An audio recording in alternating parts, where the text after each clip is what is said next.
अमरउजाला.com से मैं अक्षय कुमार। हम लोग अंबेडकर नगर लोकसभा क्षेत्र के टांडा विधानसभा में हैं। हमारे बीच कुछ युवा, कुछ बुजुर्ग और कुछ व्यापारी हैं। तो आइए इस चुनाव में कुछ उनसे जानते हैं कि क्या होंगे इस बार के उनके चुनावी मुद्दे। दादा, आपका क्या नाम है? मेरा नाम रामजीत विश्वकर्मा है। रामजीत जी, इस बार किस मुद्दे पर वोट पड़ रहा है? हम लोग राष्ट्र के नाम से वोट देंगे, विकास के नाम से वोट देंगे। और पहली बात है कि इतने दिन से यहाँ दंगा फसाद नहीं हुआ है। हाँ, गुंडा राज खत्म हो गया है। अच्छा, लड़ाई किन प्रत्याशियों या किन दलों के बीच दिख रही है? यहाँ तो लड़ाई भाजपा और सपा में हो सकती है। अच्छा, आपका चुनाव? सत्यनारायण गिरहरी। सत्यनारायण जी, क्या है इस चुनाव के मुद्दे? इस चुनाव के मुख्य मुद्दे जो हैं, एक राष्ट्र और राष्ट्र की जो विदेश नीति है वो काफ़ी मजबूत है। और दूसरी चीज़ ये है कि पूरे भारत में जो है एक भारतीय जनता पार्टी एक ऐसी पार्टी है जो पूरे भारत को संगठित किए हुए है। अभी आप कुछ बेरोजगारी और महंगाई की भी बात कर रहे हैं। मैंने इसलिए कहा है क्योंकि सरकार जो प्रादेशिक स्तर पे जो कार्य होने चाहिए, जो चूँकि राज्य में बीजेपी की ही सरकार है, तो इसलिए जो है इस पर भी सरकार को ध्यान देने की आवश्यकता है। बिल्कुल। क्या नाम है आपका? डॉक्टर राम प्रताप मिश्र। डॉक्टर राम प्रताप जी, किस तरफ जा रहा है यहाँ का चुनाव?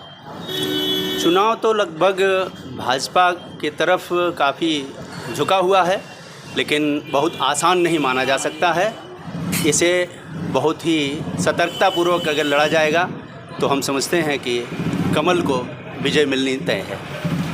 आपको बता दें कि ये लोकसभा क्षेत्र कभी बसपा का गढ़ रहा है। इस समय बसपा के निवर्तमान सांसद भाजपा में हैं और यहाँ की 5 विधानसभाओं में से 5 में सपा के विधायक जीते थे, लेकिन वर्तमान में 3 विधायक भाजपा के पक्ष में हैं। क्या कहते हैं आप?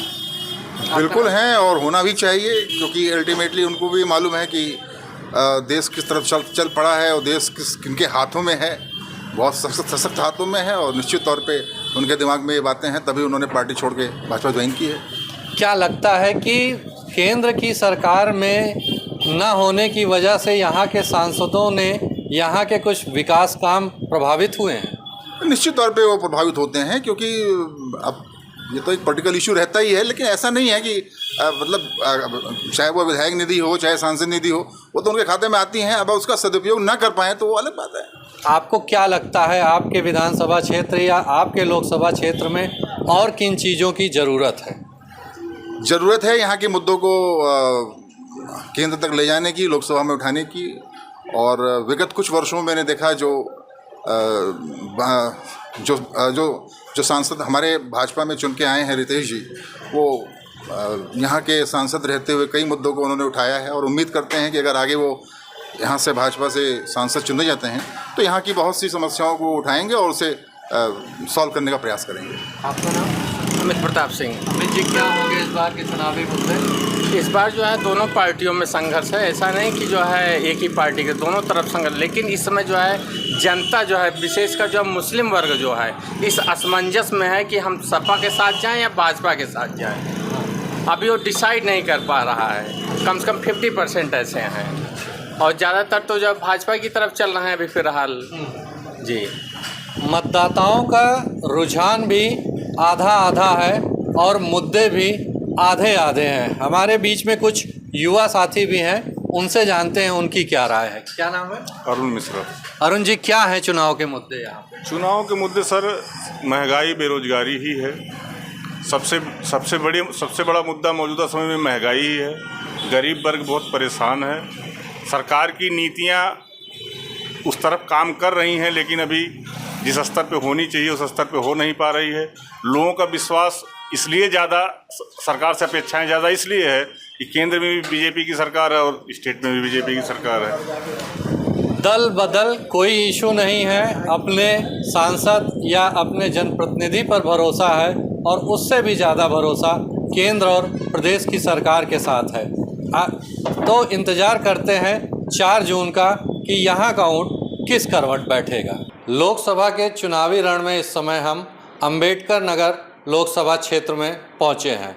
अंबेडकर नगर अयोध्या से काट करके बना जिला है, जहां पर 5 विधानसभाओं में एक विधानसभा अभी भी अयोध्या जिले का हिस्सा है। इस समय हम उसी विधानसभा गोसाईगंज में हैं। आपको एक चीज़ और बता दें कि अंबेडकर नगर या उससे पहले अकबरपुर लोकसभा बसपा का गढ़ मानी जाती रही है। बसपा मुखिया मायावती यहाँ से 3 बार सांसद रही हैं। उसके बाद भी बसपा ने इस सीट पर 2 बार चुनाव जीता है। 2014 की मोदी लहर में यह सीट भाजपा के कब्जे में ज़रूर आई, लेकिन 2019 में फिर से बसपा ने अपना कब्जा इस पर बरकरार किया। यह बात अलग है कि इस बार बसपा के पिछली बार के सांसद रितेश पांडे भाजपा के टिकट पर यहाँ मैदान में हैं, तो सपा ने पूर्व मंत्री लालजी वर्मा को मैदान में उतारा है। इस लड़ाई को बसपा के कमर हयात त्रिकोणीय बनाने में कोई कोर कसर नहीं बाकी रख रहे हैं। तो आइए हम इस विधानसभा के लोगों से जानते हैं कि इस बार क्या चुनावी मुद्दे हैं। बगल में अयोध्या है, अयोध्या का कितना असर है यहाँ के चुनाव में। आपका नाम? अब्दुल लतीफ़ खान। अब्दुल जी, इस बार लड़ाई कहाँ दिखाई दे रही है? लड़ाई सब वही बिजली पानी स्वास्थ्य सुविधा उसी मुद्दे पे लड़ाई जा रही है और भाजपा उस पर सफल हो जाएगी लड़ने। बगल के ज़िले अयोध्या में या आपका जो मूल ज़िला अयोध्या है, वहाँ पे राम मंदिर का निर्माण हुआ है, उसका कितना असर यहाँ के चुनाव में देखते हैं? उसका असर है उसका असर है। आपका शुभ नाम? डॉक्टर प्रखर सिंह। डॉक्टर जी, प्रखर जी, क्या होंगे इस चुनाव के मुद्दे? चुनाव के मुद्दे जो है, भाजपा यहाँ चुनाव जीतेगी अंबेडकर नगर से, क्योंकि यहाँ के जो गोसाईगंज विधानसभा के वर्तमान विधायक थे वो भी बीजेपी में मूव कर गए हैं। जो पूर्व विधायक थे वो बीजेपी में हैं ही, इसलिए यहाँ पे कोई मुद्दा नहीं रह गया है। भाजपा चुनाव जीतेगी यहाँ से। भाजपा चुनाव जीतेगी।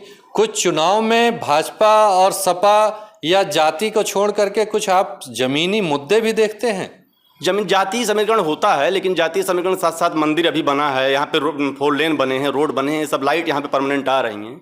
ये सब मुद्दे ऐसे हैं जो भाजपा चुनाव जीतेगी। भाजपा विकास के साथ साथ राम मंदिर के भी साथ है, ऐसे में चुनावी लड़ाई थोड़ी रोमांचक है। आपका नाम? कुलदीप तिवारी। कुलदीप जी, क्या हैं चुनाव के मुद्दे? यहाँ महंगाई और बेरोजगारी बहुत बड़ा मुद्दा है। अच्छा जी। क्या है समस्याएं यहाँ पे? बेरोजगारों के लिए कोई सुविधा नहीं है? कोई सुविधा नहीं यहाँ। क्या होना चाहिए? क्या अपेक्षाएं हैं अपने सांसद से? हमारे सांसद से अपेक्षाएं हैं कि यहाँ जो है हॉस्पिटल तो हमारे यहाँ अम्बेडकर नगर में ही है, सब कुछ है, लेकिन महंगाई और बेरोजगारी के लिए इनके पास कोई व्यवस्था नहीं है। अच्छा जी। तो इस बार क्या वोट महंगाई और बेरोजगारी के नाम पर भी पड़ेगा? जी, महंगाई और बेरोजगारी के नाम पे पड़ेगा। आपका शुभ नाम? मेरा नाम पवन पंडित है।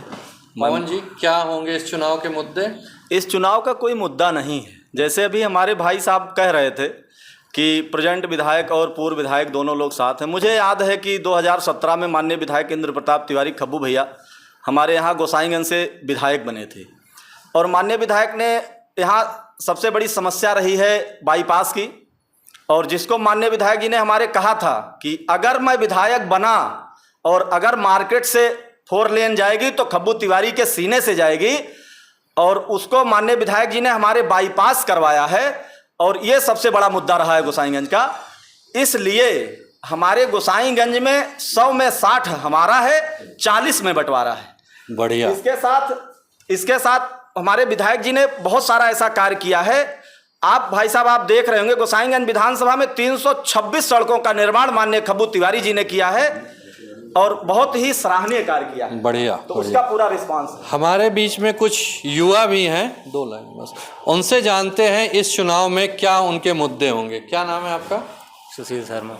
तेज बोलिए। सुशील शर्मा। सुशील जी, आप युवा हैं, क्या बेरोजगारी भी इस चुनाव में कहीं मुद्दा दिखाई देती है? बोलो हाँ ना। जी है। युवा बेरोजगारी को बात कर रहे हैं, तो भाजपा समर्थक विकास और राम मंदिर की इस चुनाव का ऊंट किस करवट बैठेगा, ये 4 जून को पता चलेगा। देखते रहिए amarujala.com। अगर आप ये वीडियो YouTube पर देख रहे हैं तो हमारे चैनल को सब्सक्राइब करें और बेल आइकन को दबाना ना भूलें। अगर आप Facebook पर ये वीडियो देख रहे हैं तो हमारे पेज को लाइक करें।